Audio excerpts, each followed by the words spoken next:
Bonjour à tous. Alors on se retrouve aujourd'hui pour une recette de déodorant. J'en ai déjà fait une avec notamment l'huile de coco. Mais j'aimerais bien éviter d'utiliser l'huile de coco étant donné que la coco on n'en fait pas vraiment en France ou près de la France. Et donc c'est assez polluant puisque ça traverse un peu toute la mer et les océans. Du coup je fais une recette sans huile de coco mais avec du gel d'aloe vera. Alors vous allez me dire l'aloe vera non plus c'est pas très français. Mais on peut en avoir en France donc. Et la preuve puisque celle d'Aromazone vient du sud de la France. Et donc c'est français et en plus elle est bio. Donc la base du déodorant comme vous voyez ça va être de l'aloe vera, donc ça va être un déodorant liquide. Donc de l'aloe vera que je vais mettre aussi avec de l'hydrolat de sauge clarée. Alors normalement c'était de l'huile essentielle de sauge clarée mais elle coûtait un peu cher. Et l'hydrolat c'est bien parce que c'est moins concentré donc il y a moins de risques si on s'en applique tous les jours. Et aussi la saugeuse clarée en fait elle a comme propriété de réguler les transpirations excessives, ce qui est le cas de la personne ciblée. Je vais aussi mettre du Bactipure. Alors vous allez sûrement retrouver le Bactipure dans d'autres recettes, notamment celle des shampoings, puisque je le mets dans le shampoing parce que c'est un séborégulateur, mais c'est aussi un agent déodorant. Du coup je vous mettrai la vidéo de shampoing dans le petit qui est juste là. Et ensuite on va mettre de l'huile essentielle de Palmarosa, mais elle c'est surtout parce que c'est une antifongique, antibactérienne. Alors, bien sûr, pour manipuler tout ça, je vais utiliser des gants. Bien faire attention, parce que l'hydrolat et l'aloe vera, ça se garde au frigo. Normalement, ce sont des ingrédients qui sont assez sensibles aux bactéries et tout ça. Donc pour ce faire, je vais réutiliser un pot de déodorant classique, qui de base vient du supermarché. Je cache la marque, mais vous aurez reconnu.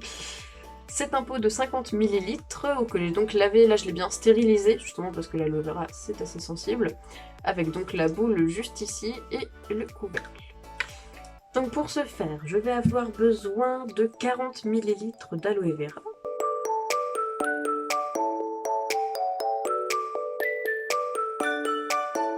On va passer à la sauge, donc pour la sauge cette fois-ci je vais prendre 10 ml, mais je vais y aller à la pipette. Voilà, donc l'hydrolat, vous voyez, c'est une couleur claire en général. Je vais donc passer ensuite au Bactipure, il va m'en falloir 38 gouttes.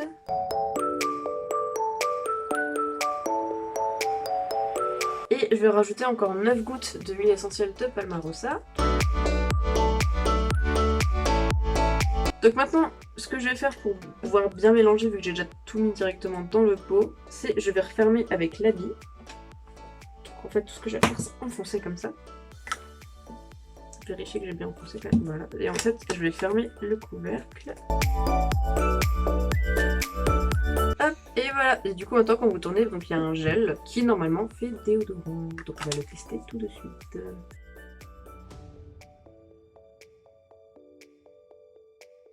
Bah écoutez, pour l'instant c'est comme un de gros en boule. Ah, il y a un petit effet frais en plus.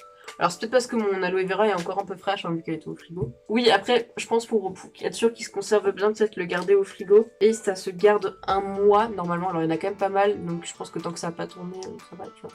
Mais évitez quand même de dépasser un mois et si possible le garder au frigo dans un endroit assez frais. Voilà, donc bah écoutez, pour l'instant je le trouve bien. Je sais pas s'il est efficace, mais dans les commentaires, c'est une recette que j'avais trouvée sur le site Aromazone. Dans les commentaires, les gens le trouvaient très efficace.